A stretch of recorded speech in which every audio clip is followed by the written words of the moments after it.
नमस्कार दोस्तों। तो कैसे हैं आप लोग। हम लोग 2018 का क्वेश्चन सॉल्व कर रहे थे जिसमें 1 से लेकर 50 ऑब्जेक्टिव क्वेश्चन था, जिसमें हम लोग पार्ट 3 तक में 40 क्वेश्चन सॉल्व कर चुके हैं। पार्ट 1 में 1 से 10, पार्ट 2 में किए हैं 10 से लेकर के 25 तक, और पार्ट 3 में किए हैं 25 से लेकर 40 तक। और ये है पार्ट 4 जिसमें हम लोग करने वाले हैं 40 से लेकर 50 तक, और ये 2018 का ऑब्जेक्टिव क्वेश्चन पूरी तरह सॉल्व हो जाएगा। ठीक है, इसके बाद हम लोग चलेंगे 2019 में। तो चलिए, ये 10 क्वेश्चन बहुत ही इम्पोर्टेंट है, इनको लास्ट तक हम लोग देख लेते हैं। चलिए दोस्तों, शुरू करते हैं। सबसे पहले हमारे पास जो क्वेश्चन है वो है 39 नंबर। 39 नंबर आप क्वेश्चन पढ़िएगा तो इसमें दिया है, दिए गए चित्र में यदि PA 8 और PD 4 है तो CD 3 है, तो AB का मान ज्ञात करो। सबसे पहले दोस्तों मैं आप लोग को एक बात बता दूं, ये क्वेश्चन गलत है। अब आप लोग सोचे होंगे ये क्वेश्चन गलत कैसे है, तो आप यहाँ पे देख रहे होंगे ये बिंदु D है और ये भी क्या है, D है, और दोनों जगह D है। या तो यहाँ C यहाँ D, या तो यहाँ D यहाँ C होना चाहिए, लेकिन दोनों जगह D है। तो B, C और D में हमें कन्फ्यूज़न है कि कौन होगा। तो ये हम किस तरह से, आप अगर किसी को भी CD मानते हैं, क्यों मानेंगे।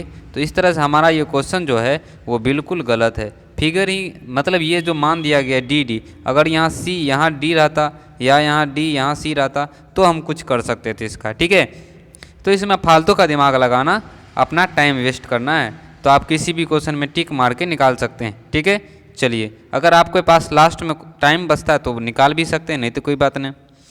40 नंबर क्वेश्चन जैसे आप आइएगा तो इसमें देखिएगा कि रेखा AB को आंतरिक रूप में किस अनुपात में विभाजित करती है। सबसे पहले मैं आप लोग को एक बात बता दूं, अगर आपको ये बात याद रहता कि A 2 3 मान लीजिए कोई पॉइंट है, और B 5 2, और यहाँ मान के चलिए ये कह देता मध्य बिंदु या कुछ भी, और इनका या पॉइंट दिया रहता 2 4, या 2 4 या 1 2 के रेशियो 1 2 इसका मध्य ये है। ठीक है, या कुछ भी रहता, तो आपसे पूछता है कि M और N इसको आंतरिक रूप से किस भाग में विभाजित करते हो, तो आप और आसानी से निकाल सकते थे, है ना। लेकिन इसमें कुछ भी हमें कोई पॉइंट नहीं दिया है, तो इनको हम लास्ट में डिस्कस करेंगे। ठीक है, तो ये एक तरह से हम कह सकते हैं कि बेफालतू का क्वेश्चन है। चलिए आगे बढ़ते हैं, 41 नंबर से शुरू करते हैं दोस्तों। इस क्वेश्चन में यहाँ से लेकर 50 तक बहुत ही मोर इम्पोर्टेंट क्वेश्चन है। चलिए शुरू करते हैं। करा एक 14 सेंटीमीटर ऊंचाई के बेलन की वक्र सतह का क्षेत्रफल 214 सेंटीमीटर है, इसका आयतन क्या होगा। तो इनको सॉल्यूशन के लिए सबसे पहले हम लोग चलते हैं इनके। चलिए दोस्तों, 41 नंबर क्वेश्चन में सबसे पहले हम लोग आ गए सॉल्यूशन पे। जो उस क्वेश्चन में आप 41 नंबर क्वेश्चन को अच्छे से पढ़िएगा, थोड़ा सा बैक करके आप पढ़ लीजिए क्वेश्चन को। उसमें आपको जो दिया है H दिया है, ऊंचाई दिया गया है 14 सेंटीमीटर का। ठीक है, बेलन का वक्र पृष्ठ क्षेत्रफल, बेलन का वक्र पृष्ठ क्षेत्रफल ये है 264 सेंटीमीटर का। ठीक है, तो 2 पाई RH, तो ये देखिए बेलन का वक्र पृष्ठ क्षेत्रफल जो होता है दोस्तों, आप सोचिएगा वक्र पृष्ठ क्षेत्रफल क्या होता है। तो यहाँ पे आप देखिए फिगर में ये जो होता है बेस पेरीमीटर गुना ऊंचाई जो होता है, यही होता है वक्र पृष्ठ क्षेत्रफल, और संपूर्ण पृष्ठ क्षेत्रफल होता है चारों साइड का क्षेत्रफल। ठीक है, चारों साइड का क्षेत्रफल। इसलिए देखिए, जैसे हम लोग बेलन यहाँ बना दिए, बेलन बनाते थे इस तरह से गोल गलमा बनाते नीचे में ऊपर में भी, तो ये जो इसका कोई R होता है, तो इनका जो बेस पेरीमीटर होता है 2 पाई R, वृत्त का जो परिमिति होता है 2 पाई R होता है। ठीक है, गुना H ऊंचाई से कर देते तो हमारा निकल जाता है ये बेलन का वक्र पृष्ठ क्षेत्रफल, और संपूर्ण पृष्ठ क्षेत्रफल के लिए ऊपर वाला का भी पाई R स्क्वायर जोड़ना पड़ता है। तो यहाँ बेलन का पृष्ठ क्षेत्रफल 2 पाई RH 264 हो जाएगा, तो R बराबर निकलेगा 2 पाई RH 2 पाई बटे H। देखिए R 2 पाई H जो है इसके बटे में आ गया। ठीक है, अब देखिए 264 बटे 2, पाई का मान 22/7 होता है।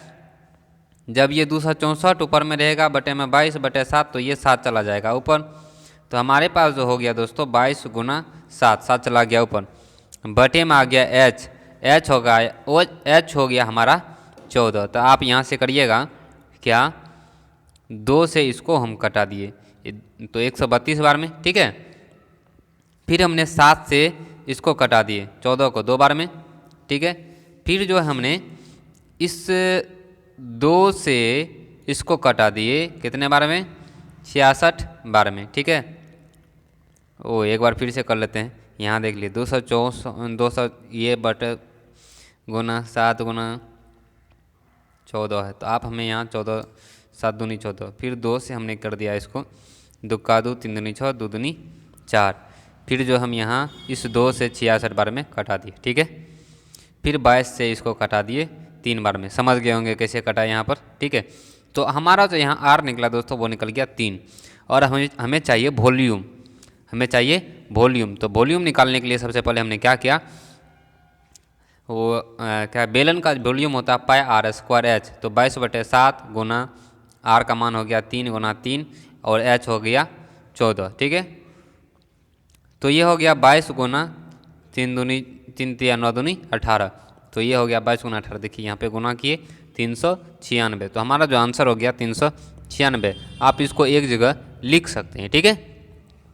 चलिए अब हम चलिए तो हमारा देखिए 41 नंबर क्वेश्चन था हमारा, यही क्वेश्चन हम लोग सॉल्व कर दिए। तो इसका सी हो जाएगा 396 आंसर, ठीक है।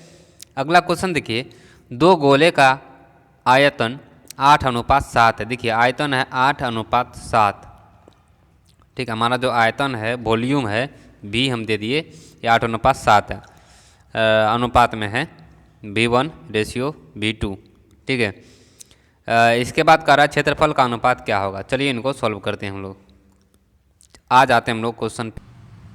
चलिए दोस्तों, इनको सॉल्व करने से पहले आप लोग को एक बात दिला दे, यहाँ जो 8:7 है ये अनुपात में गलत दिया है। यहाँ जो होना चाहिए 8:27 होना चाहिए, तभी हमारा जो इसका आंसर है वो मिलेगा, मैच करेगा, नहीं तो हमारा आंसर नहीं मैच करेगा, ठीक है। तो इस तरह से हम ये भी कह सकते हैं ये क्वेश्चन ही गलत दिया गया है। जब तक हम यहाँ 27 रख के सॉल्व नहीं करेंगे तब तक हमारा आंसर नहीं आएगा, किसी भी हाल में नहीं आएगा। तो हमने यहाँ जो 8:7 था, इसके 7 के जगह पे हमने 8:27 करके देखा है, करके बनाया, ठीक है। तो यहाँ पे हमने 27 करके बनाया है, तो इनको सॉल्व करते हैं, ठीक है। चलिए तो देखिए गोले का जो आयतन है दोस्तों V1:V2, इनका रेशियो है इतना इतना, ठीक है। तो ये 4/3 पाए 4/3 पाए ये कट जाएगा, हमारा बचा R³ इंटू R1 का क्यूब इंटू R2 का क्यूब। तो ये हो जाएगा, देखिए यहाँ पे जो हमारा दिया गया है R³ का दिया गया है 8, तो R बराबर जो है इधर हो जाएगा क्यूब रूट, ठीक है, क्यूब रूट 8 हो जाएगा। तो हमने वही किया है, क्यूब रूट 8 या लिखिए क्यूब रूट 8 लिखिए, या आप लिखिए 8 का पावर 1/3, एक ही बात होता है। तो यहाँ R1 ये हो गया R2 मान लेते हैं। तो R1 रेशियो R2 कितना हो गया, देखिए 2 का 8 का क्यूब रूट और 27 का क्यूब रूट।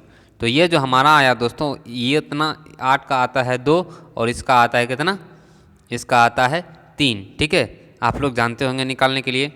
तो देखिए हम लोग अब कह रहा है इनका क्षेत्रफल का अनुपात क्या होगा। सतह का क्षेत्रफल इनका 4πr² होता है, सतह का क्षेत्रफल का अनुपात। R1 का ये 4π से 4π कट गया, R1² R1 का रेशियो इंटू R2 का। देखिए आप यहाँ आप ये कर सकते हैं, इनका स्क्वायर कर दिए, या आप इनका जो मान निकला हमारा 2 का स्क्वायर कर लीजिए, ठीक है, 2 का स्क्वायर कर लीजिए, या इस तरह से सॉल्व कीजिए, एक ही बात होगा। तो हमारा जो आंसर में आया दोस्तों, ये आया 2 का स्क्वायर 4 और 3 का स्क्वायर 9, हमारा हो गया आंसर, ठीक है। चलिए अब शुरू करते हैं अगला क्वेश्चन। तो इनका ऑप्शन में हम मिला लेते हैं, ठीक है। चलिए ऑप्शन, चलिए तो हमारा जो आंसर आया दोस्तों वो 4:9 आया, और यही इसका आंसर होगा। ये 8:7 जो है इसके जगह 8:27 होना चाहिए, तभी ये आंसर आएगा, वरना हमारा ये क्वेश्चन गलत है, इसमें कोई भी ऑप्शन आपसे मैच नहीं करेगा, ठीक है। चलिए 43 नंबर में दिया गया यदि h ऊंचाई तथा r त्रिज्या वाले एक ठोस बेलन का वक्र क्षेत्र का क्षेत्रफल इसके कुल पृष्ठ क्षेत्रफल का 1/3 है, तो देखिए बेलन का वक्र पृष्ठ क्षेत्रफल कुल पृष्ठ क्षेत्रफल का 1/3 है। इनका h और r दिया गया है, ऊंचाई h है और त्रिज्या r है। तो हमें कह रहा है h और r में क्या संबंध है, यहाँ पर ऑप्शन में देख सकते हैं। ठीक है, चलिए इनके सॉल्यूशन पे हम लोग चलते हैं। ठीक है, चलिए दोस्तों, सबसे पहले आ गए हम लोग 43 नंबर में ऊंचाई h है, त्रिज्या r है, वक्र पृष्ठ क्षेत्रफल है कुल पृष्ठ क्षेत्रफल का 1/3। ठीक है, वक्र पृष्ठ क्षेत्रफल होता है 2πrh और कुल पृष्ठ क्षेत्रफल 2πrh जो πr² होता है, 2πr² होता है, ये होता है इनका फार्मूला। ठीक है, तो 1/3 कर दिए। चलिए यहाँ से हमने क्या किया, 2πr, यहाँ देखिए 2πr यहाँ भी 2π यहाँ भी कॉमन ले लिए, 2πr बटे में 3 तो बटे में 3, यहाँ देखिए यहाँ बच गया h, यहाँ 2 गो r था तो 1 गो r, h प्लस r हो गया। तो आप यहाँ देखिएगा 2πr से 2πr कट गया, तो यहाँ h यहाँ 3 बचा था, 3 को यहाँ भेज दिए, 3h हो गया। ठीक है, बराबर h जोड़ r, तो देखिए h को इधर भेज दिए, 3h बराबर है h प्लस r, तो हमने क्या किया, h प्लस r है, हमने किया क्या 3h माइनस h बराबर हो गया r, तो 3h में से h गया 2h बचा, तो यहाँ वही कर दिए 2h बराबर हो गया r, तो h बराबर हो गया r/2, r/2 को हम लिख सकते हैं 1/2 इंटू r। ठीक है, इस तरह से हमारा आ गया सॉल्यूशन। आप इनको लिखना चाहते तो लिख लीजिए। चलिए, तो यहाँ हमारा आंसर आ गया क्या दोस्तों, h बराबर 1/2 r आ गया। ठीक है, अब चलते हैं 44 नंबर में। 12 सेंटीमीटर व्यास के एक गोले द्वारा विस्थापित हवा का आयतन, देखिए जो हवा का आयतन होगा वही गोला का आयतन होगा, जो हवा का आयतन होगा वही गोले का आयतन होगा। चलिए इनके सॉल्यूशन पे चलते हैं हम लोग। ठीक है, ओ जो चलिए दोस्तों 44 नंबर क्वेश्चन में देखिए जो गोले का आयतन होगा वही गोले द्वारा हवा का हटाया गया आयतन के बराबर होगा। चलिए इनका आयतन निकाल लेते हैं। सबसे पहले देख लीजिए व्यास है कितना व्यास है 12, तो r बराबर जो होता है d/2 होता है, मतलब व्यास का आधा होता है, तो 12/2 कीजिएगा तो हमारा आ गया 6। ठीक है, तो इस तरह से हमने r 6 निकाल लिया है, कोई दिक्कत वाली बात नहीं है। आगे देखिए आप, तो गोले का जो आयतन होता है 4/3 πr³ होता है, तो 4/3 गुना पाई r³, तो 6 गुना 6 गुना 6। ठीक है, 3 से इसको किए 6 बार में, 2 बार में कट गया। अब देखिए यहाँ 4 गुना 2 8 गुना पाई गुना 6 गुना 6। ठीक है, तो हमारा आ गया 288 पाई। इस तरह से आइए हम लोग चलते हैं ऑप्शन पे, 288 पाई 44 का है या नहीं। ठीक है, चलिए चुप। चलिए तो अब ओए भोंसरी के ओह नो ओ उड़ी। चलिए तो हमारा जो आ गया दोस्तों 44 नंबर क्वेश्चन किधर गया, तो इनका देखिए आंसर में आ गया 288 पाई। ठीक है, यही हमारा आंसर आया था, तो आ गया। अब चलिए 45 में, किसी 5 सेंटीमीटर भुजा घन को 1 सेंटीमीटर भुजा वाले में घन के आकार में, चलिए इनका भी हम लोग चल जाते हैं ऑप्शन पे। देखिए इनका यहाँ पे यहीं पे निकाल लेते हैं हम लोग। सबसे पहले आप यहाँ पे देखिए एक हम, चलिए 45 नंबर में आप देखिए पहली जो घन है उसकी भुजा है 5 सेंटीमीटर। ठीक है, A1 दे दिए 5 सेंटीमीटर, तो इनकी आयतन जो हो जाएगी A³ मतलब 125 सेंटीमीटर क्यूब हो जाएगा। ठीक है, दूसरा देखिए दूसरा A2 जो उसका भुजा है 1 सेंटीमीटर, और तो इनका हो गया 1। तो इनमें कितनी हम रख सकते हैं, तो इनका आयतन के लिए मतलब 1 सेंटीमीटर वाला कितनी भुजा निकाल सकते हैं। ठीक है, तो इनका आयतन निकाल के भाग दे दिए, तो ये हमारा आ जाएगा 125। समझ गए, 125 आ जाएगा संख्या, 125 निकाल सकते हैं हम घन। चलिए तो इनका जो आंसर हो जाएगा दोस्तों 125 हो जाएगा। कह रहा है कि एक घन है वो है 5 सेंटीमीटर का। ठीक है, 45 नंबर का, और एक दूसरा घन है वो है 1 सेंटीमीटर का, इनका जो भुजा है 1 सेंटीमीटर का है। तो कह रहा है इसमें ये घन कितने घन काट के निकाला जा सकता है। ठीक है, तो उनके लिए हमें जो करना पड़ेगा दोस्तों वो हमने क्या किया, इनका आयतन निकाल के इससे इसके आयतन से भाग दे दिए, हमारा आ गया आंसर। चलिए 46 नंबर में, यदि चार लगातार विषम संख्या का माध्य 6 है तो सबसे बड़ी संख्या, इनको सॉल्व करने के लिए हम लोग सबसे चलते हैं सॉल्यूशन पे।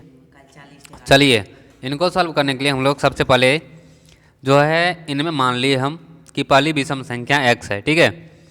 अगर को मान लीजिए पहली विषम संख्या 1 है तो दूसरी क्या हो जाएगी 1 जोड़ 2, तब तो अगली आएगी 3, 1 के बाद 3, फिर 3 है तो उसमें क्या जोड़ेंगे, या 1 में हम जोड़ देंगे 1 जोड़ 4, 1 जोड़ 4 5 आएगी। इस तरह से हमारे जो है अगली लगातार विषम संख्या आती रहेगी। तो उस तरह से हमने पहली विषम संख्या x माना है, दूसरी x+2, तीसरी हो जाएगी x+4 और चौथी हो जाएगी x+6। तो इस तरह से हमारे पास जो है 4 बोली है, 4 विषम संख्या का जो माध्य है वो है 6। तो माध्य निकालने के लिए हम लोग जैगो है वैसे भाग देते थे, ठीक है।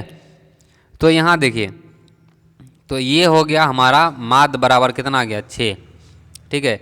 इस तरह से निकालेंगे, भाग देंगे 4 से तो 6 आ जाएगा, 6 दिया गया हमें माध्य। तो 4x जोड़, यहाँ देखिए x 1 2 3 4, 4 को x है तो 4x लिख दिए, ठीक है। 2 2 6 2 4 6 6 6 12 बराबर इधर इसको गुना कीजिए, 6 गुना 4 24 हो गया, 4x बराबर हो गया 12, तो x बराबर हो गया 12/4 बराबर 3। आगे देखिए बोल रहा सबसे बड़ी संख्या, तो सबसे बड़ी संख्या क्या हो जाएगी, x निकला 3 और सबसे बड़ी क्या है x+6, तो x+6 बराबर 3 + 6 बराबर 9 हमारा आ गया आंसर, ठीक है। तो चलिए हम लोग मिला लेते हैं ऑप्शन में, ठीक है। तो इनका आंसर हो गया हमारा दोस्तों 9, कोई दिक्कत वाली बात नहीं है। बढ़ते हैं आगे, ठीक है। 47 में देख रहा है 4 6 3 6 4 3 6 5 तथा x का बहुलक हो सकता है। क्या हो सकता है बहुलक, देखिए क्या को यहाँ पे, ओह नो, क्या को यहाँ पर है 1 किधर गया बे, 1 और नो नो नो, 1 को 6 हो गया, 2 6 हो गया, 3 6 हो गया और 4 क्या को है 1 2 3 4 हो गया, ठीक है। बाकी सब देखिए 3 एगो है, एगो 5 है, 3 2 गो है, ठीक है। लेकिन सबसे अधिक है वो है 4 और 6, तो हमारा हो जो बहुलक हो जाएगा दोस्तों 4 और 6 बराबर है, तो 4 और 6 हमारा आंसर हो जाएगा, ठीक है। चलिए 48 में देखिए 3 सही सिक्के उछाले जाते हैं तो कम से कम हेड आने की संभावना क्या है। तो हेड आने की संभावना क्या होगी दोस्तों, इनकी जो हेड आएगी वो आ जाएगी 1/2, ठीक है। एक साथ 2 पासे को उछालने पर प्राप्त होने वाली संख्या का योग 7 होने की प्रायिकता कितनी है, तो 1/6 हो जाएगी। प्रायिकता आप लोग जानते होंगे पढ़ने के लिए। निम्न में से कौन सी घटना प्रायिकता नहीं होगी, कौन प्रायिकता घटना नहीं होगी, नहीं होगी तो वो हो सकता है ए नंबर में, ठीक है। चलिए हम लोग आगे बढ़ते हैं। चलिए हम लोग 2019 का जो शुरू करने वाले हैं दोस्तों, 2019 का शुरू हो जाएगा अब, और इनका सब्जेक्टिव भी 2011 से लेकर के 2021 तक का सब्जेक्टिव भी क्वेश्चन सॉल्व करने का प्रयास करेंगे इसी तरह PDF से, ठीक है। चलिए मिलते हैं नेक्स्ट वीडियो में।